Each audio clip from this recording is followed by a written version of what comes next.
Dem baş guhdarên hêja ji bernameya dergeha wêjeyê dem baş.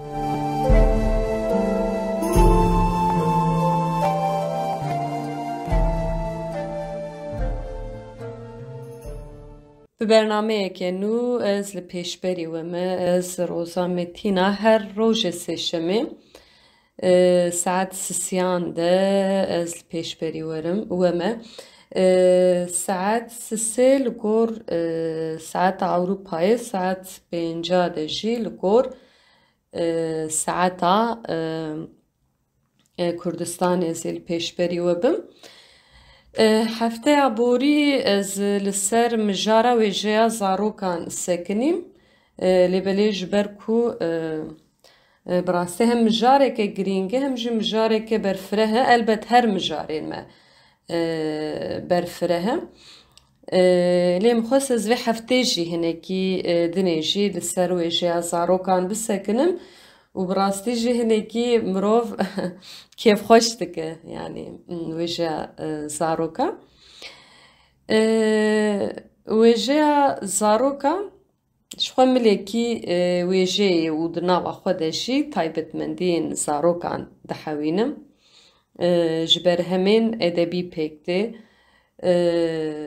bêjin helbest, çîrok û destan û tiştanok û gotinok stran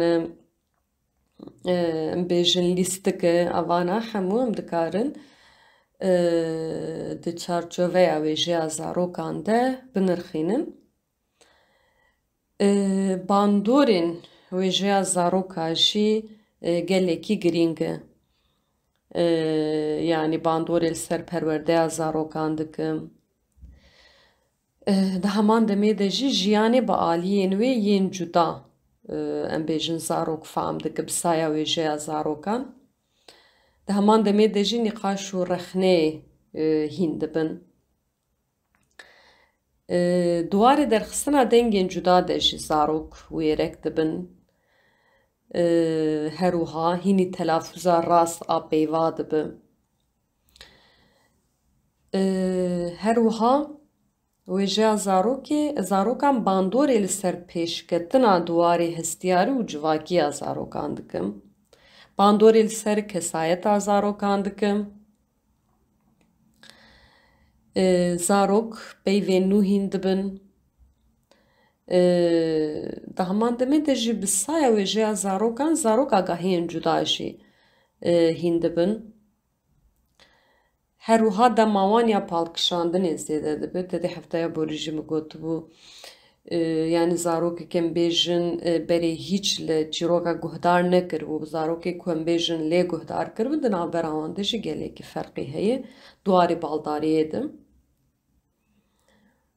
Her wiha bandoreke erênî li ser xweravekirina zarokan jî dike. Vana bandorên wêjeya zaroka bû min hinek rêz kirin. Niha dixwazim dîsa balê bikişînim ser tiştanoka ku me gotibe ew jî yek ji beşa wêjeya zarokayê. Dixwazim çend tiştanok bipirsim ku tiştanok di hem jiyana zarokan de hem jî em bêjin di binhişiya wan de xwedî taybetmendiyeke girîng e jî. û hestê meraqê bi zaroka pêş dixim. Yani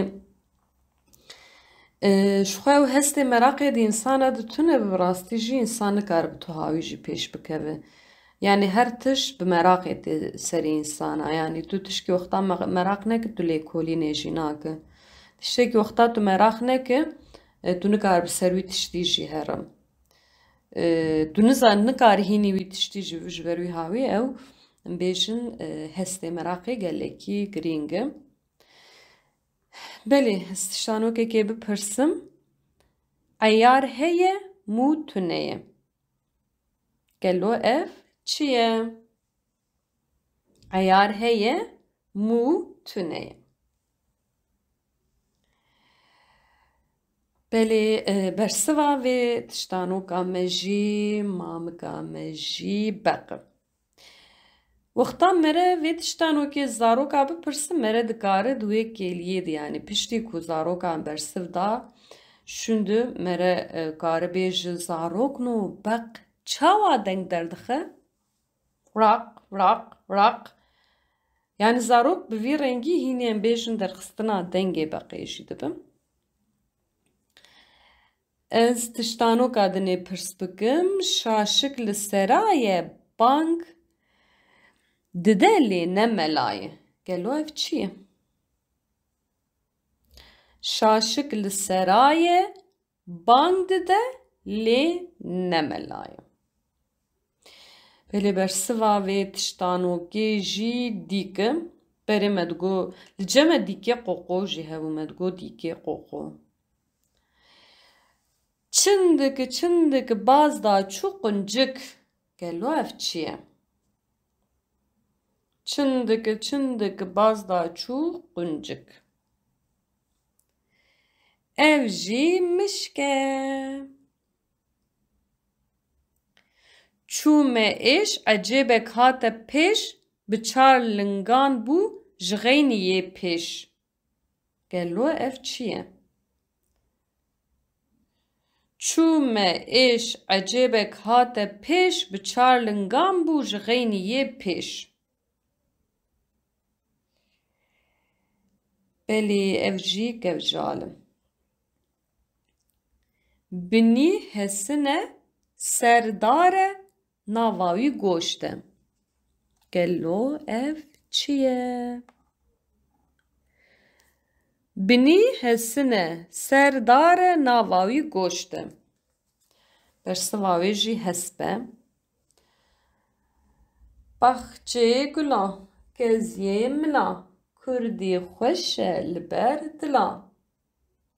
Deşt û banî cem û ganî gundor geriya li ser xanî. Ev ne tiştanok bû? Vana jî ji bo mera xwedayê zaroka dibêj kêfa zaroka jêr tê hinekî bê ew ji bo bêjin hînbûna zimanê Kurdî jî tiştên li hev hatî xweş in yani bandoreke erênî jî dike. Ez zû gotinnoka bêjim, zû gotinnok lê gerek va zû gotinnok namere zû bêje. Yani wexta mere zû dibe carna dibi sedema hinek qezaya jî. Mesela zêyekê bêjim guvîj û vîjik di kevçî de min guvîj war vîjik ma di cî de. Guvîj û vîjik di kevçî de min guvîj war xwar vîjik ma di cî de. Yani heger li vir dewsa guvîjên vîjikê bixwin çû. Guvîj û vîjik di kevçî de min guvîj xwar vîjik ma di cî de. Silê dibeze sêvê digeze, silê dibeze sêvê digeze. Ez çûm nav şimamokan bi şeş pînek şimamok vê şêst û şeş şimamok hebûn. Şîv gundir paşîv gundir ez arrintir naxwim gundir. Pêlevana jî zû gotinokê me ye. Taybetmendiya wê jî mere bikaribe zû bêje. Elbet bandorek mezin jî li ser ziman dikim.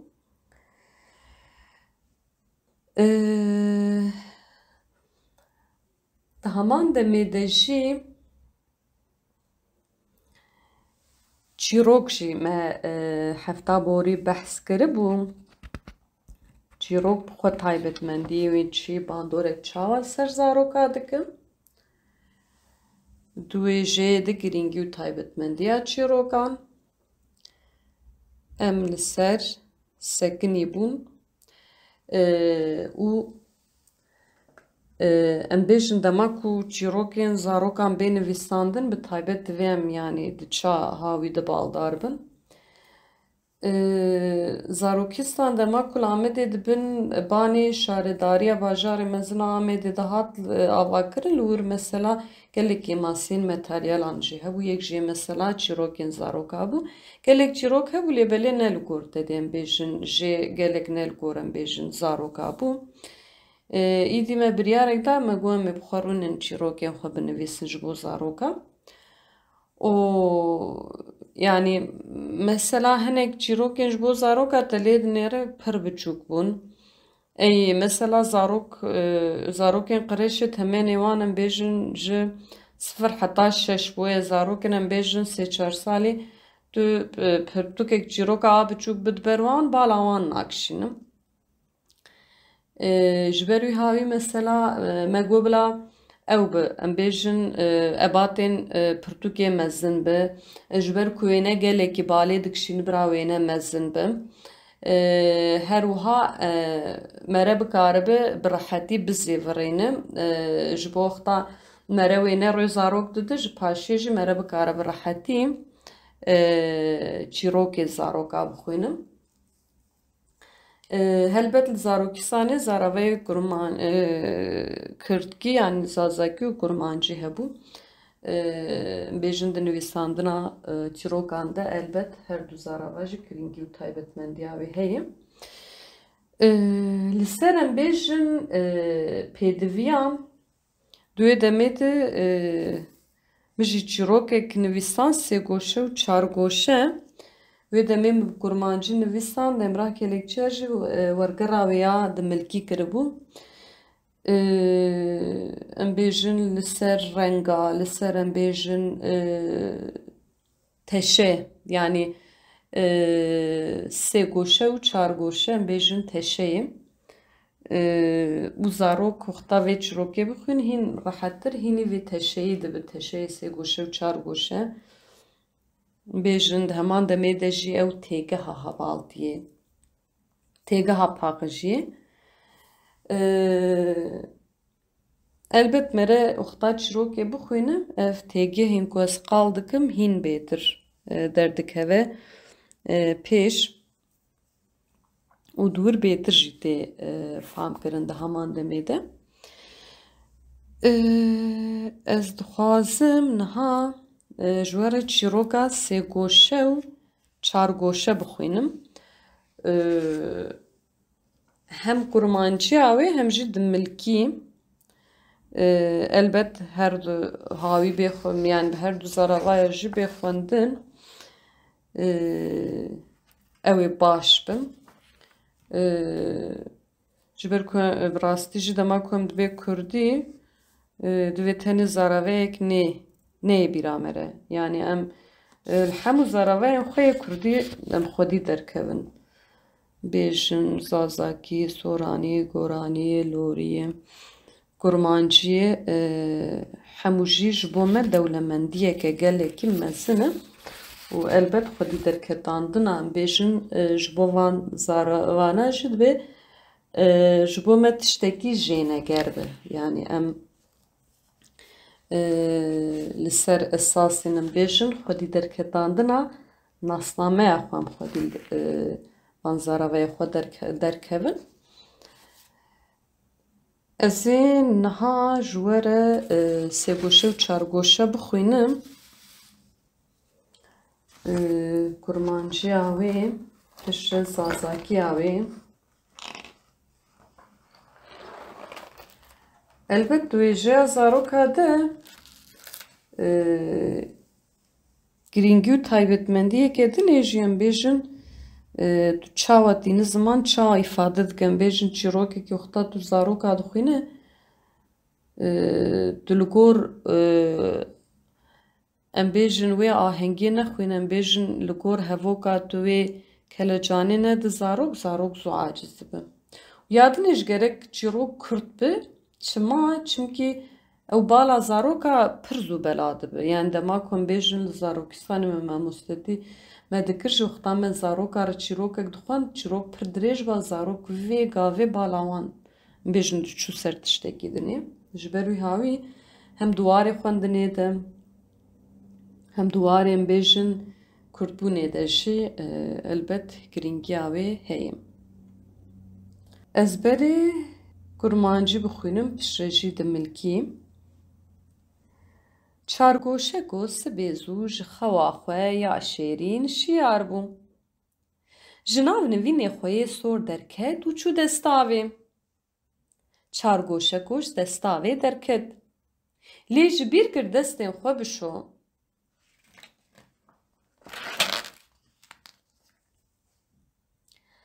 Çargoşeko derbasî eywanê bû.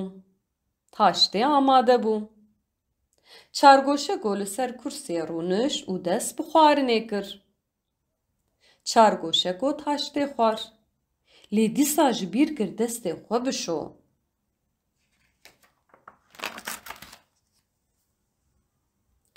Dawiyê çargoşeko dengek bihîst û reviya çû baxçe. Binêrin ka kîl baxçe bû.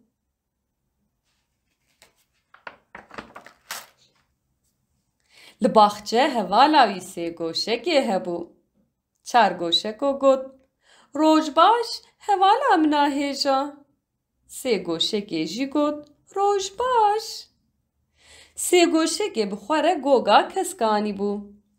Dema ku çargoşeko hevala xwe û goga kes dît pir kêfxweş bû.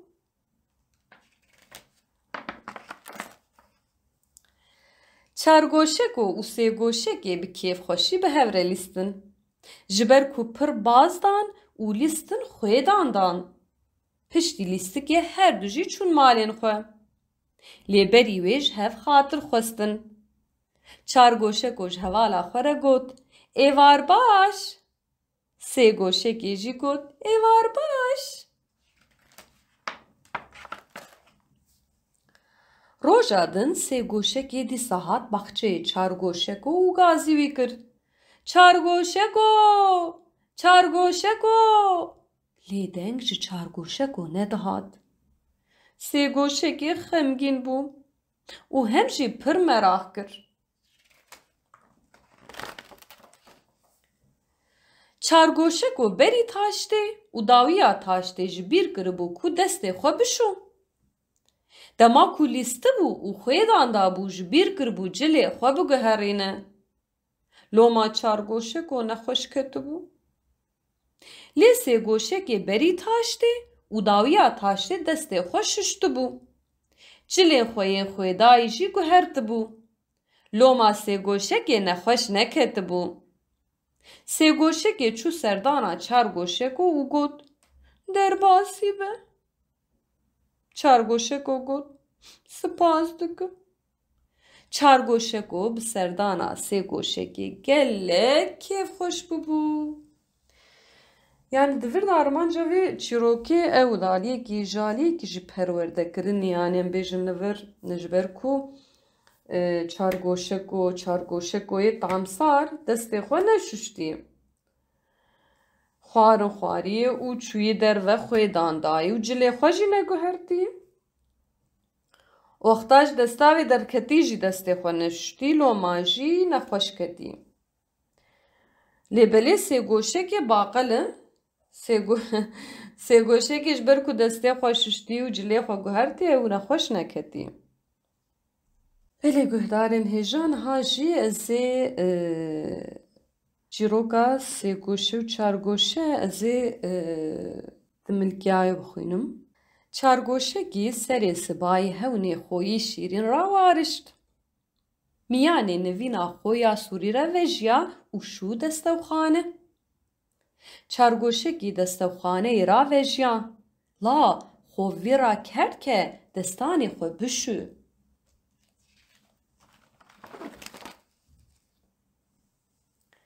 Çargoşekî viyart hewşî. Arayê hadire bi. Çargoşekî serê kursiyê de rûnişt û dest bi werî kerd. Çargoşekî arayiya xwe werde lareyna xwe vê ra kerd ke destanê xwe bişû.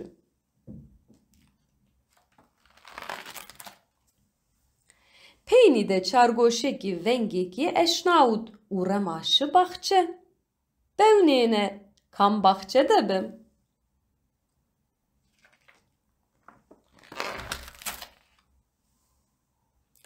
Baxçeyê de embaza ey a hîregoşekê espî. Çargoşekî vat. Roj baş, embaza min e erciyaye. Hîregoşekê zî vat. Roj baş.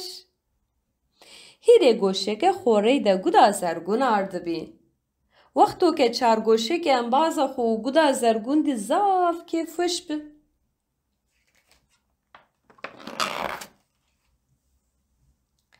Çargoşeki û hîregoşeke piya bi kêfweşî kay kerdî.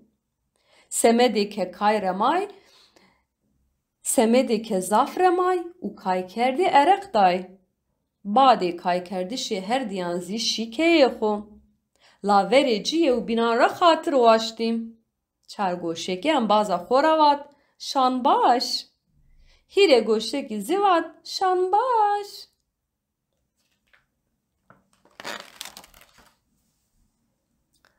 Roja bîn hîregoşeke reyna amê baxçeyê çargoşekî û veng da ey. Çargoşek! Çargoşek! La veng çargoşekî re nêvejiyayînê. Hîregoşeke hem xemgîn bî hem zî zaf merak kerd.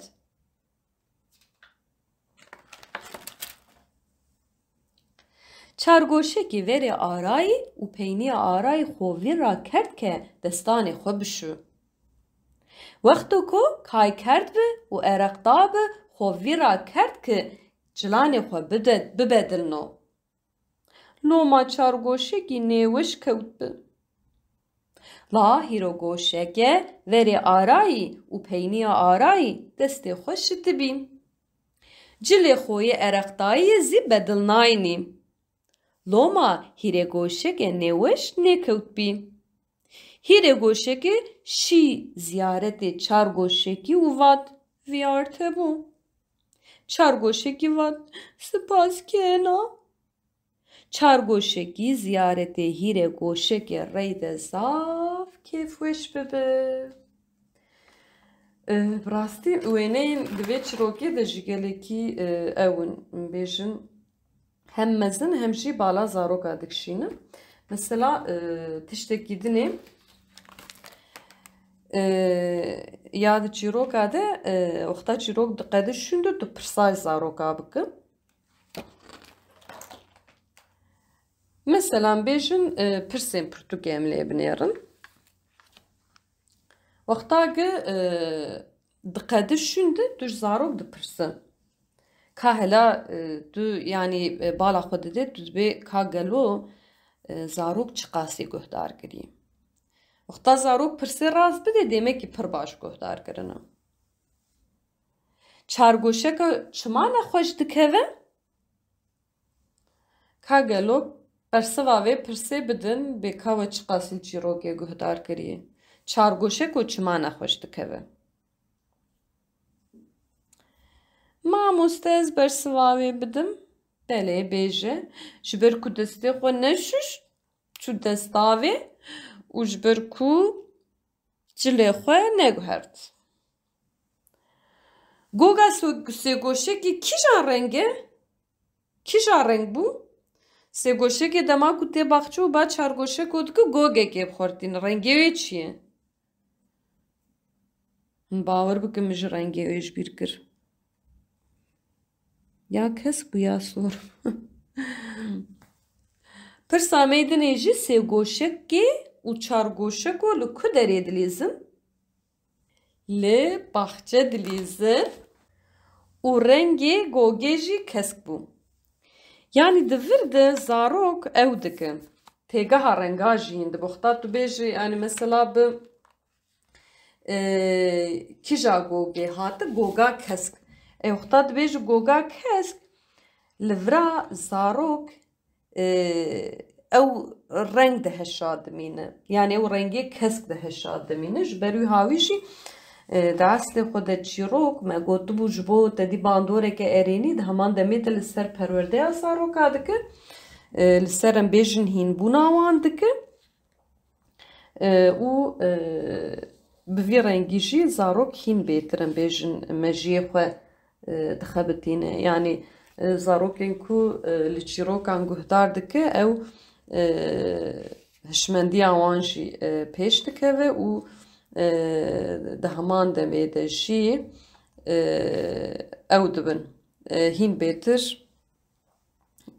peyva jî hîn dibin.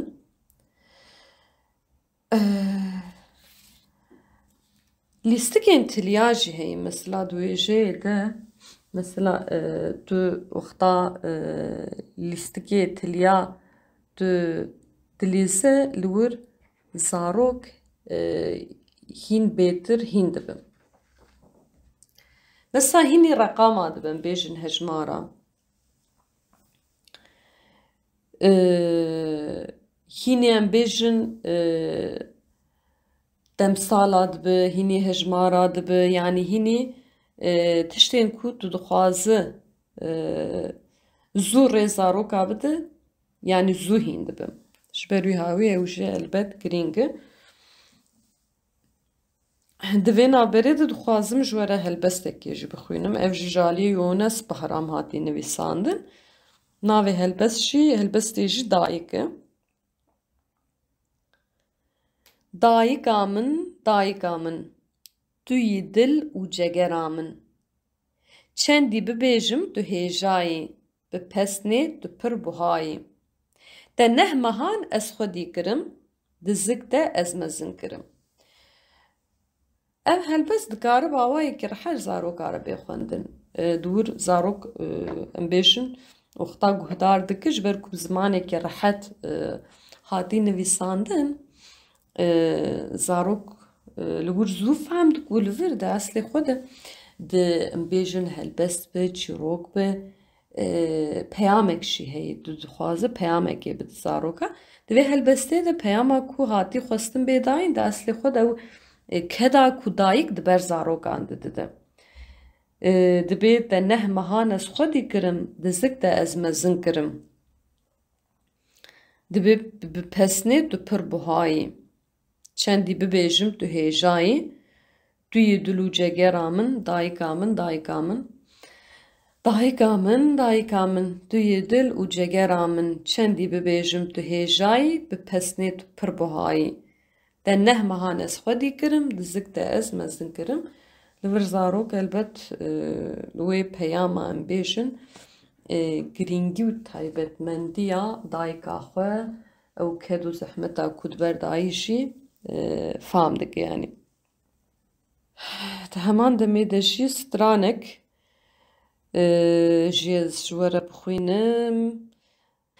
Serê malê darek lêlê, darek lê, her malê de zarek lêlê, zarek lê. Serê zarok şarek lêlê, şarek lê, bidin zarok zêrek lêlê, zêrek lê. Yani ev jî wisa hinek gotinên ku tu dinivîsî û em bêjin li wer ser wa gotina jî tu hinek müzikê gelêrî jî dikare lê zêde bike. Ez balafireke xweşikim. Ez bi hewa dikevim. Ez li asîmana difirim. Ez ji ser ewran û di bin ewran re derbas dibim. Bajar bi bajar digerim. Hêdî hêdî xwe li ser erdê datînim. Kîsoyekî biçûk hebû, di nav qutiyekê de dijiya. Bi zinaran radipelikî. Di çemda avjenî dikir, rojekê kermêj girtiye, rojekê pîrik girtiye, lê belê min negirtiye. Te girtiye? Na, min jî negirtiye. Pelê guhdarên hêja em divê bernameya xwe de jî li ser girîngî û taybetmendiya wêjeya zarokan sekinîn. Wêjeya zaroka çî bandorên wê bi çi rengî ye? Ji kîja cureya pêk tê?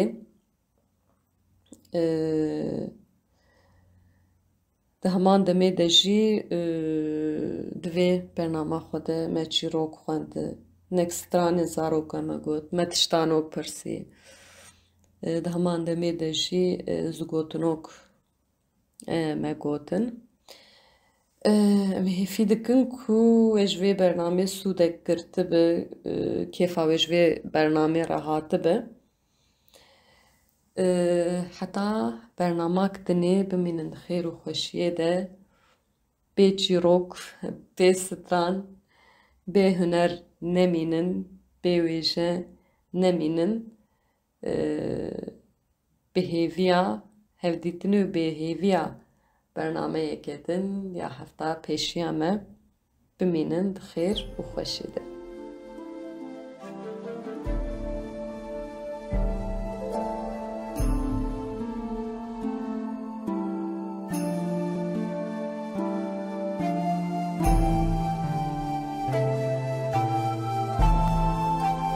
Dem baş guhdarên hêja ji bernameya dergeha wêjeyê dem baş.